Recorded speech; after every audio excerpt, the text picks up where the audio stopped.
Amém? Olha só, aí também nós vamos falar que o Azael vai matar o Ben-Hadad. Como é essa história?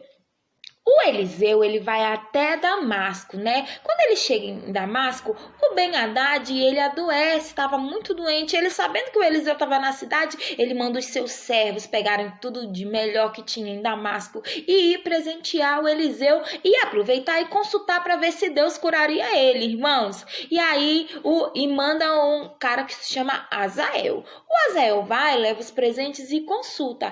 O Eliseu diz assim, olha, ele vai ficar bem, mas mesmo sabendo que Deus disse que ele morreria, porque o próprio Azael ia matar ele, irmãos. E aí o Eliseu pega e olha fixamente para o Azael, que deixa dele até constrangido, e o Eliseu começa a chorar, irmãos. E aí o Azael pergunta, por que ele está chorando?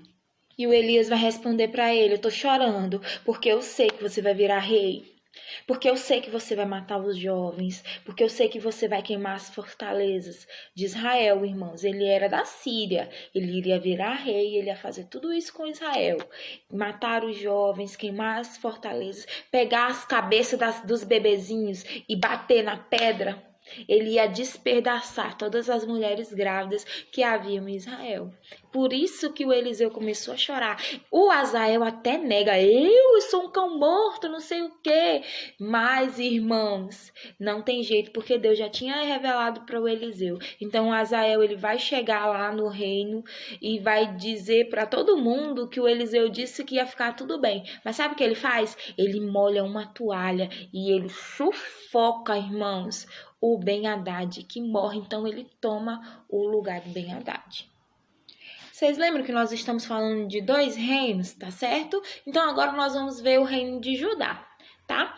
O Jeorão vai se tornar rei de Judá. O Jeorão era filho do Josafá. Lembra do Josafá? Pois é, o Josafá, e aí o que ele vai fazer, irmãos? Ele vai reinar por 8 anos em Jerusalém. Vai fazer tudo que é mal aos olhos do Senhor, inclusive ele até casa com uma das filhas de Acabe, tá bom? Durante o reinado dele, Edom, ele vai se revoltar, né, contra Judá, e não vai mais querer fazer parte do Judá, vai constituir um próprio rei para eles, e aí eles vão guerrear, mas mesmo assim, o Jeorão não consegue vencer e Edom vai ficar independente, tá bom? Agora de Acasias, que também vai ser rei de Judá, tá bom? Ele vai reinar também somente 1 ano, vai também fazer um monte de besteira, tudo que era mal aos olhos do Senhor. Então, olha só, Acasias, ele vai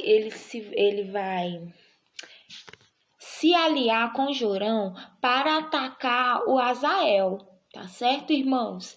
E aí na batalha, o Jorão, né, vai ser ferido, irmãos. E aí ele vai lá para Jezreel para poder curar as feridas dele. Então, Acasias vai lá visitá-lo. Vamos entender assim, quem era Jorão, quem era Acasias? Lembra que a gente tem 2 reinos, um do sul e um do norte? Então, o Jorão era filho do rei Acabe, tá bom? Filho da Jezabel. E o Acasias já era, tá bom? De Judá. Presta atenção, irmãos. Aí, os 2 eram amigos. Então, Jorão estava ferido em Jezreel e o Acasias vai lá visitá-lo. Então, tá os 2 reinos no mesmo lugar. Presta atenção, irmãos.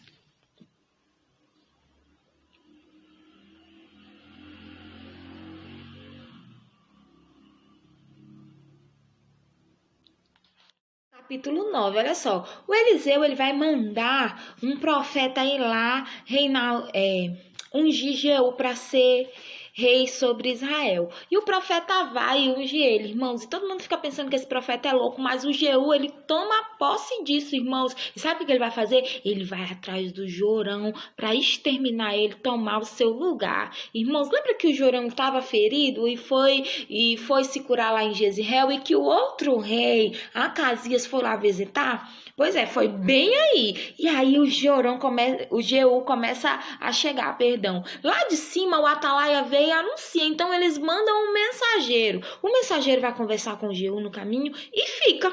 Eles mandam outro mensageiro que fica também. Então, Jorão e Acasias acham estranho, então eles resolvem ir pessoalmente falar com Jeú. Irmãos, perguntaram assim: é de paz?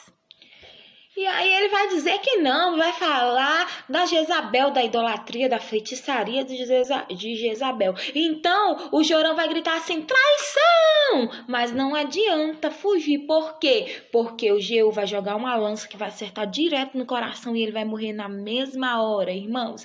Então sabe o que acontece? Eles jogam o Jorão no campo de Jezreel. E aí o Jeú até lembra da profecia de quem fez? De Eliseu, né, irmãos? Que no mesmo campo que eles mataram Nabote, o sangue deles iam escorrer também da família de Acabe, olha só. E aí o Acasias, que também estava nessa história, irmãos, tentou fugir, mas também é atingido e morre. O Jeú, ele vai chegando perto de Jezreel, e aí quem é que tá lá? Jezabel, irmãos. Jezabel era uma mulher única. Com certeza era a única. Ela sabia que ia morrer. Sabe o que ela faz? Ela não pede perdão para Deus, ela não tenta fugir, nada disso, irmão. Sabe o que ela vai? Ela vai se maquiar, irmãos. A Bíblia diz que ela vai passar coisas nos olhos, ela vai enfeitar o cabelo dela todo, irmãos, e vai para a janela. Olha só, é uma morte em alto estilo. Tu vê como era uma mulher soberba, irmãos. E aí é o seguinte, ela tinha 3 eunucos. E o Jeú lá de baixo olha para os eunucos e eles entendem que é para jogar ela lá de cima. E eles pegam e jogam ela lá de cima, irmãos. Ela cai, plac, espatifa sangue para todo lado. E o Jeú ainda atropela ela com os carros. Aí eles entram, tomam posse. Aí o Jeú lembra que apesar dela ser ordinária como ela era filha de um rei, então ela merecia ser enterrada. Só que quando ele volta, irmãos, para enterrar elas, os cães, os cachorros comeram ela toda. Tava a caveira, a única coisa que sobrou dela foi o crânio, as mãos e os pés. Olha só, e aí eles pegaram e jogaram ela lá no campo de Jezreel também, para servir de esterco, porque quem olhasse jamais iria reconhecer que aquela um dia foi a grande Jezabel. E assim termina os capítulos de hoje. Amém.